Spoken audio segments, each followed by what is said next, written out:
Hello, this is Lady Boulay, and I hope you're having a fabulous day. Thank you for your support. Thank you for subscribing to the channel. Thank you for your thumbs up, for your comments, and thank you for sharing the videos. Thank you for all you do to support the channel. And yes, we are commanded to love one another, whether we want to or not, or whether we agree with each other or not. And I will never get tired of saying that. But today I'm asking a question. Are Black Americans afraid of being replaced? I hear this quite a bit. Black Americans are afraid they're going to be replaced. The Mexicans are coming. The Mexicans are coming. The immigrants are coming. The immigrants are coming. And they're going to take our jobs. They're trying to replace us. I find that very disturbing that Black Americans of all people are afraid of being replaced. The people who have worked the hardest in this country, who have made the greatest contributions to this country, who have suffered the most, and most importantly, have sacrificed the most for this country. And we're afraid of being replaced. By whom? The people that are at the border who haven't even gotten in the country yet. We're afraid of those people. They're going to take our jobs. Well, is that real? That's my question. I'm really wondering if that's real. And also, I'm wondering about Black Americans. Is that wishful thinking that we want to be replaced? Not so much wanting to be replaced as in non-existent. I think we want to exist. But maybe it's the case that we want to exist in another form. The singer Tyrese said he wished he was born a Latino. Other Black Americans have said they would like to be Latino or white or some other race, anything but Black. That's my fear of Black people being replaced. Not so much being replaced, but extinct. We will become extinct because we don't want to exist in the form that we're in. We don't like the bodies that we were born with. We feel like we're missing out on something. So that's my fear of replacement. I don't fear being replaced by immigrants who are coming here illegally. I think that's a terrible way to go into another country as an illegal, because you're at risk all the time of losing everything you have and being sent back to where you came from. I don't know if the fear of being replaced is irrational, or if it's realistic, or if it's wishful thinking. I'm concerned that Black Americans might want to be replaced, want to exist in another form.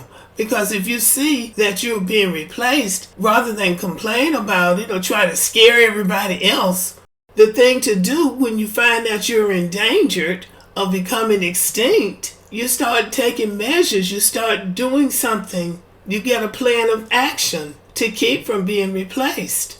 Are people saying this because they're really concerned? Are they doing it just to scare people, just to, fear-mongering to Black people who are vulnerable and always scared about something?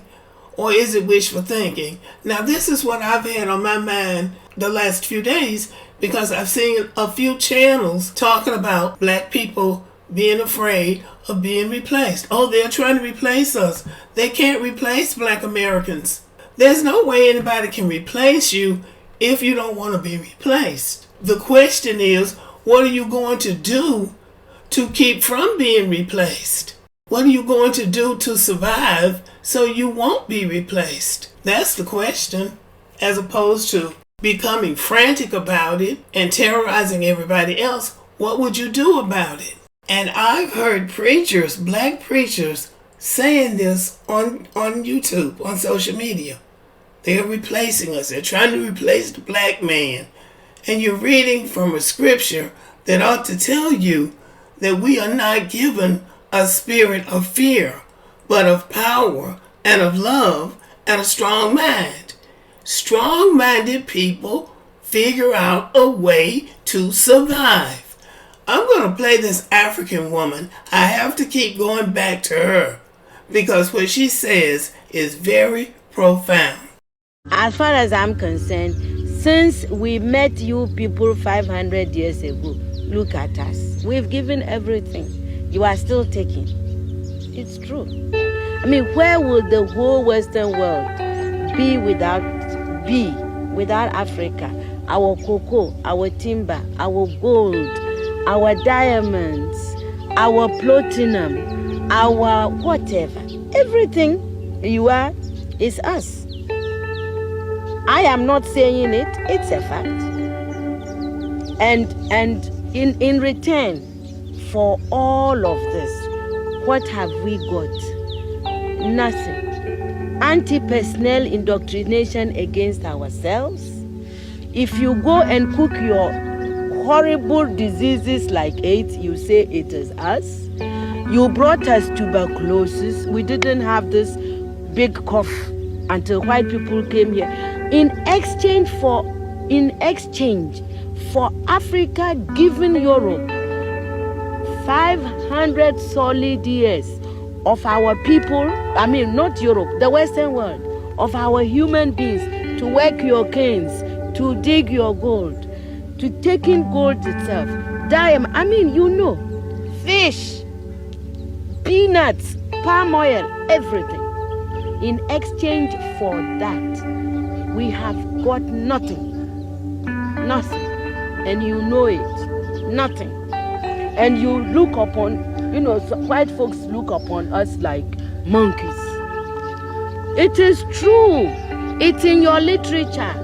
Hey, some of your best thinkers have said this about us. Have you heard of all these Germans?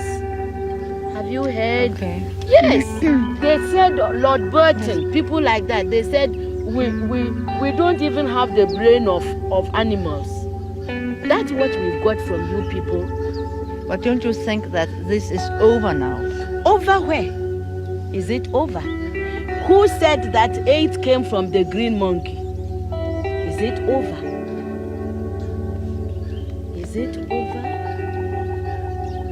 Well, if this is your impression, do you think that you can ever forgive us? It's not a question of forgiveness. I have nothing against you. My point is that you did and you are doing for your survival what is necessary. We can't blame you for that. The fact that we didn't do enough for our own survival and we are still not doing enough for our survival, that is not your problem.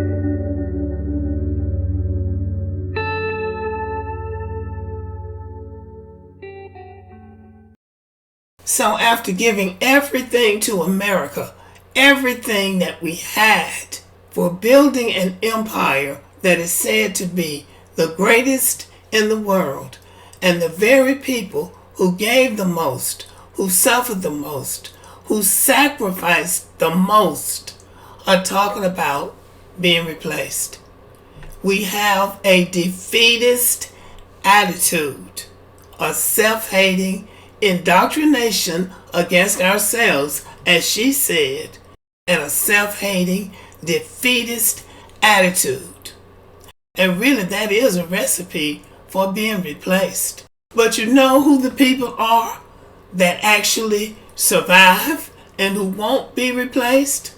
The people who survive are the ones that want to. Okay, y'all. Thank you for listening. Let me know what you think about the video. Subscribe to the channel, give me a thumbs up, leave a comment, share the video, and as always, have a great day.